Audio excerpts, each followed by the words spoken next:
یہ کہانی ہے اس قوم کی جس نے وہ ذلیل ترین گناہ ایجاد کیا جو انسانیت کی تاریخ میں کسی نے پہلے کبھی نہ کیا تھا۔ یہ ہے قوم لوط کی کہانی، ایک ایسی قوم جس کا نام ہم نے تاریخ کی کتابوں میں تو ضرور پڑھا ہے، مگر شاید اس کے انجام پر کبھی غور نہیں کیا۔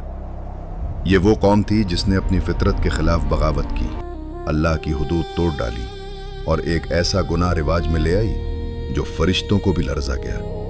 انہیں دنیا سدوم اور امورا کے نام سے جانتی ہے اور مغربی تاریخ میں اسے سٹوری آف سوڈم اینڈ گمورا کہا جاتا ہے۔ لیکن قرآن کہتا ہے، اور ہم نے ان پر پتھروں کی بارش کی اور زمین کو ان کے لیے الٹ دیا تاکہ وہ قیامت تک کے لیے عبرت بن جائیں۔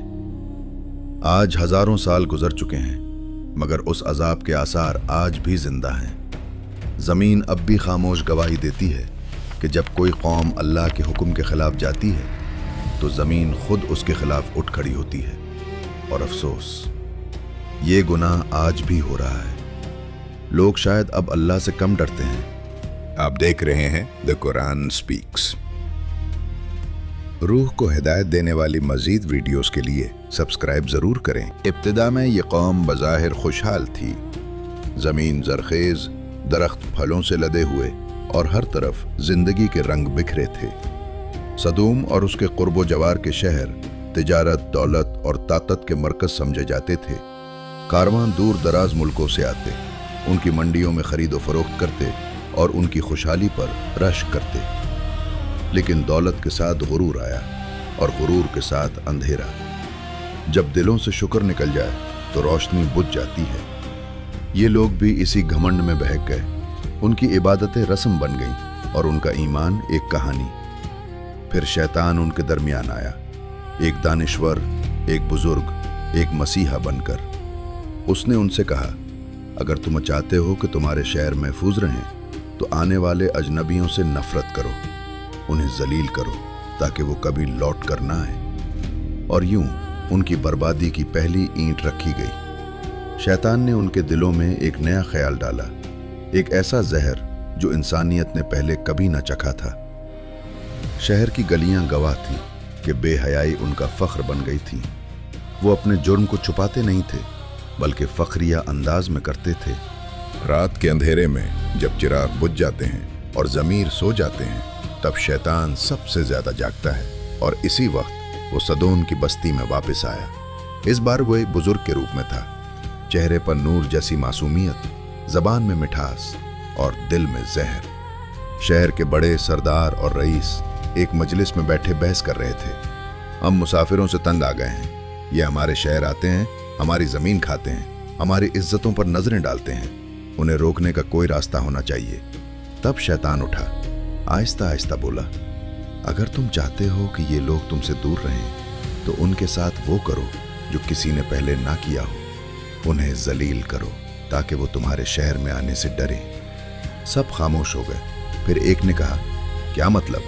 شیطان مسکرایا اور کہا، اپنی عورتوں کو چھوڑ دو، اپنے شہروں میں آنے والے مردوں کے ساتھ اپنی خواہش پوری کرو، یہ تمہاری طاقت کی نشانی بن جائے گی۔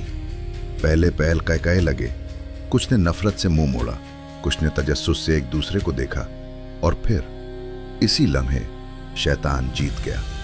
اگلے ہی دن چند نوجوانوں نے اس گناہ کو آزمایا، پھر یہ ایک خفیہ کھیل بن گیا، پھر میلے سجنے لگے، پھر گلیوں میں فخر سے اس کا ذکر ہونے لگا۔ گناہ ان کی پہچان بن گیا، اور جو اسے غلط کہتا اسے پاگل، دقیانوسی یا دشمن آزادی کہا جاتا۔ جب ظلم اپنی حد پار کر جائے تو آسمان خاموش نہیں رہتا، جب گناہ فخر بن جائے تو رحمت عذاب کے روپ میں اترتی ہے۔ اسی وقت اللہ تعالیٰ نے اپنے نبی حضرت ابراہیم کے بھتیجے حضرت لوط علیہ السلام کو اس قوم کی طرف بھیجا تاکہ وہ انہیں ان کے انجام سے خبردار کریں۔ حضرت لوط نرم گفتار، پاک دل اور بصیرت والے نبی تھے۔ ان کے والد ہاران بچپن میں ہی انتقال کر گئے تھے اور حضرت ابراہیم نے انہیں اپنے بیٹے کی طرح پالا۔ ان کی تربیت ایمان، صبر اور یقین سے ہوئی تھی۔ وہ نبیوں کے قافلے کے اس چراغ تھے جو اندھیروں میں روشنی بن کر جلتا ہے۔ اللہ نے انہیں سدوم اور اس کے آس پاس کے شہروں کی طرف بھیجا، وہی زمینیں جہاں آج بحر مردار کی مردہ لہریں ہیں۔ 1 لاکھ سے زائد لوگ آباد تھے وہاں۔ खेतियां सरसब्ज थीं, बागात महक रहे थे, मगर दिल मुर्दा हो चुके थे। हजरत लूत शहर में दाखिल हुए। उनके चेहरे पर नूर था, उनके अल्फाज में नरमी थी और उनके दिल में एक दर्द उन लोगों के लिए जो खुद अपनी बर्बादी की तरफ जा रहे थे। उन्होंने सबको इकट्ठा किया और फरमाया, ऐ मेरी कौम, तुम अल्लाह से क्यों नहीं डरते? तुम वो फहाशी करते हो जो तुमसे पहले किसी ने नहीं की। क्या तुम औरतों को छोड़कर मुर्दों की तरफ माइल हो गए हो? क्या तुम अपनी फितरत के खिलाफ लड़ना चाहते हो? क्या तुम नहीं देखते कि तुम खुद अपने हाथों से अपनी कब्र खोद रहे हो? लेकिन कौम ने हंसी उड़ाई। उन्होंने कहा, यह बूढ़ा हमें क्या सिखाएगा? ये हमारी खुशियों पर पाबंदी लगाने आया है। कुछ ने पत्थर उठाए, कुछ ने आवाजें किसी और कुछ ने कहा, अगर तू सच्चा है तो अपने खुदा का अजाब ले आ। हजरत लूत की आंखों में आंसू थे। उन्होंने आसमान की तरफ देखा और कहा, ऐ मेरे रब, मैंने अपनी कौम को हक पहुंचा दिया, अब फैसला तेरे हाथ में है। और फरिश्ते अर्श के दरवाजों पर इंतजार कर रहे थे। उनके घरों में बदकारी छुपी नहीं थी और उनके दिलों में खौफ खुदा खत्म हो चुका था, यहाँ तक कि उनकी रातें शैतान के जश्नों में बदल गईं। रक्स, शराब, तहकहे और उसके बीच वही कभी अमल जिस पर आसमान के फरिश्ते कांप उठे और हजरत लूत अपने रब के हुजूर सजदे में गिरे। उनके लबों पर कांपती हुई दुआ थी, ऐ मेरे रब, मेरी कौम अंधी हो गई है, उनके दिल बंद हो गए हैं, अब फैसला तेरा है। ऊपर आसमान पर फरिश्ते तैयार खड़े थे, बस हुक्म इलाही का इंतजार था। रात के आखिरी पहर जब चांद अपनी रोशनी मुद्दम कर रहा था, आसमान के दरवाजे खुले। 3 फरिश्ते जमीन की तरफ उतरे, जिब्राइल, मीकाईल और इसराफील। इनके चेहरे इंसानी थे, मगर नूर ऐसा कि देखने वाला हैरान रह जाए। इन्होंने इंसानी लिबास पहना और खूबसूरत नौजवानों के रूप में सदोम की तरफ रवाना हुए। इनके कदमों के नीचे जमीन चमक उठी और उनकी सांसों में एक ऐसी पाकीज़गी थी जो हर ज़ीरू महसूस कर सकता था। जब वो हजरत लूत के शहर में पहुंचे तो शहर के दरवाजे पर एक बुजुर्ग पहरा दे रहा था। उसने उन नौजवानों को देखा और हैरत से बोला, ऐसी सूरतें तो मैंने कभी ना देखी थी। लूत जब अपने घर में थे, उन्हें खबर मिली कि कुछ मेहमान शहर के दरवाजे पर आए हैं। वो बाहर निकले, उनकी आंखें उन नूरानी चेहरों पर पड़ी और वो घबरा गए। उनके दिल ने कहा, या अल्लाह, ये कौम तो बदकार है, अगर उन्हें उन मेहमानों की खबर हो गई तो क्या होगा? उन्होंने आहिस्तगी से कहा, आओ मेरे साथ, मेरा घर तुम्हारे लिए बेहतर है, ये शहर महफूज नहीं। फरिश्ते मुस्कुरा दिए। उनके लबों पर इत्मीनान था, मगर लूट का दिल धड़क रहा था। उन्हें एहसास था कि आजमाइश उनके दरवाजे तक पहुंच चुकी है। उनके घर की औरत हजरत लूत की बीवी लैला, जो दिल से ईमान नहीं लाई थी, उसने ये मंजर देखा और शहर के लोगों को जाकर खबर दी और बस पूरा शहर जाग उठा। बदकिरदार मर्दों के गिरोह शोर मचाते, हंसते गाते लूत के घर की तरफ दौड़े। दरवाजों पर धमक सुनाई दी, आवाजें गूंजी, ऐ लूत, अपने मेहमान हमारे हवाले करो, हम उनसे मजा लेना चाहते हैं। उन्होंने दरवाजे के पार से कहा, ऐ मेरी कौम, अल्लाह से डरो, मेरे मेहमानों के बारे में मुझे रुस्वा न करो। अगर तुम्हें अपनी ख्वाहिश पूरी करनी है तो ये मेरी कौम की औरतें तुम्हारे लिए हैं। मगर उनके अल्फाज बेअसर थे। वो दीवारों पर चढ़ने लगे, दरवाजे को तोड़ने लगे और हंसी और कहकाए से फजा भर गई। फरिश्तों ने कहा, ऐ लूत, गम न करो, हम तुम्हारे रब के भेजे हुए हैं, ये लोग आज तुम्हें नुकसान नहीं पहुंचा सकते। जिब्राइल ने दरवाजा खोला, अपने बाजू का एक सिरा उठाया और सिर्फ एक झोंका दिया। वो झोंका बिजली की कौन जैसा, और अचानक उन सब की आंखों से रोशनी छिन गई। वो चीखते हुए पीछे हटे, आंखें रगड़ते चीखते गिर पड़े। अब वो अंधे हो चुके थे और बस्ती पर खामोशी छा गई। फरिश्तों ने लूत से कहा, अब रात बाकी है, तुम अपने अहले खाना को लेकर निकल जाओ, तुम्हारी बीवी पीछे ना दिखे, वरना वो भी इसी अजाब में मुब्तला होगी। लूत के कदम लरज रहे थे, मगर ईमान उनके रास्ते का चिराग था। उन्होंने अपने अहलो अयाल को संभाला और शहर से निकलने लगे, जबकि आसमान पर अजाब की बिजलियां तैयार खड़ी थीं। रात की आखिरी सात थी। हवा में एक अजीब सी खामोशी फैली हुई थी, जैसे कायनात अपनी सांस रोककर कुछ देखने वाली हो। हजरत लूत अपने अहले खाना के साथ बस्ती से निकल चुके थे। उनके कदमों के नीचे रेत नरम थी, मगर दिल भारी। उन्होंने अपनी बीवी को पीछे न देखने की ताकीद की, मगर ईमान के बगैर दिल हुक्म खुदा पर कायम नहीं रहता। बस्ती के अंदर बदकार लोग अभी भी दरवाजों से टकरा रहे थे, कुछ हंसी उड़ा रहे थे, कुछ लूत को ललकार रहे थे। उनके दिलों में खौफ की रमक भी बाकी न थी। इसी लम्हे आसमान पर बादल जमा होने लगे। बादल नहीं, गोया गजब के लश्कर थे। फरिश्तों ने अपने पर फैलाए, ये वो घड़ी है जिसका तुम वादा करते थे। फिर एक आवाज, ऐसी गूंज जिससे पहाड़ लरज उठे, जमीन कांपी और आसमान से बिजली चमकी। जिब्राइल ने अपने पर का एक किनारा जमीन पर मारा और पूरी बस्ती अपनी बुनियादों समेत पलट गई। जमीन ऊपर, आसमान नीचे, घर, दरख्त, महलात, सब कुछ हुआ में उड़ गया। कहते हैं जब वो बस्ती ऊपर उठी तो आसमान वालों ने कुत्तों के भौंकने और मुर्गों की बांग सुन ली। फिर जिब्राइल ने बस्ती को उल्टा कर जमीन पर दे मारा। एक धमाका हुआ जिससे वादी हिला उठी और फिर आसमान से आग बरसी। नहीं, वो आम आग नहीं थी, वो पत्थर थे। हर पत्थर पर एक नाम लिखा था। जिसके लिए वो मुकद्दर था वो इससे बच नहीं सका। पत्थर उनके सरों पर गिरते, उनके जिस्मों को तोड़ देते और उनकी रूहें जमीन के नीचे दफन हो जाती।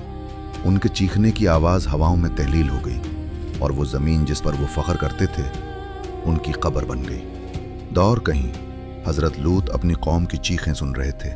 उनकी आंखों से आंसू बह रहे थे, लेकिन उनके लबों पर सुकून था। ऐ मेरे रब, तेरा वादा सच्चा था। इसी लम्हे उनकी बीवी ने पीछे मुड़कर देखा। उसकी आंखों में तजस्सुस था, मगर वो तजस्सुस अजाब में बदल गया। एक दहकते हुए पत्थर ने आकर उसे जा लिया और वो भी इसी बस्ती का हिस्सा बन गई जिसे उल्टा दिया गया था। जब सुबह हुई तो सूरज की पहली किरणों ने जो मंजर दिखाया वो इबरत की किताब का सबसे खौफनाक सफ़ा था। पूरी वादी जलकर सियाह हो चुकी थी। हवा में गंधक की बदबू थी, पानी सड़ चुका था और जमीन पिघले हुए लोहे की तरह सख्त थी। अल्लाह ताला ने फरमाया, हमने उन पर पत्थरों की बारिश की जो निशान ज़दा थे और उनके शहर को हमने उलट दिया, वो क़यामत तक इबरत बन जाए। ये वही वादी है जो आज बैर मुर्दार कहलाती है, डेड सी। इसका पानी इतना भारी है कि इसमें कोई जानदार जिंदा नहीं रह सकता। और इंसान आज फिर वही रास्ते पर चल रहा है, वही गुनाह, वही सरकशी, वही फख्र गुनाह पर। लेकिन याद रखो, अल्लाह की रस्सी लंबी है, मगर जब वो खींचता है तो कोई बच नहीं पाता। सूरज तुलू हो चुका था, मगर वो रोशनी अब जिंदगी की नहीं थी। वो रोशनी जलने के बाद बची हुई राख पर पड़ रही थी। पहाड़ साकित थे, हवा रुकी हुई थी और जमीन पर सिर्फ एक पैगाम लिखा था, ये अंजाम है उन लोगों का जो अपने रब की बात नहीं मानते। हजरत लूत एक पत्थर पर बैठे इस वादी की तरफ देख रहे थे। कभी जिंदगी थी और आज सिर्फ इबरत बाकी थी। उनके होंठों से हल्की सी आवाज निकली, ऐ अल्लाह, तू आदिल है। तूने नसीहत भेजी मगर उन्होंने ठुकराई। तूने वक्त दिया मगर उन्होंने गुरूर किया।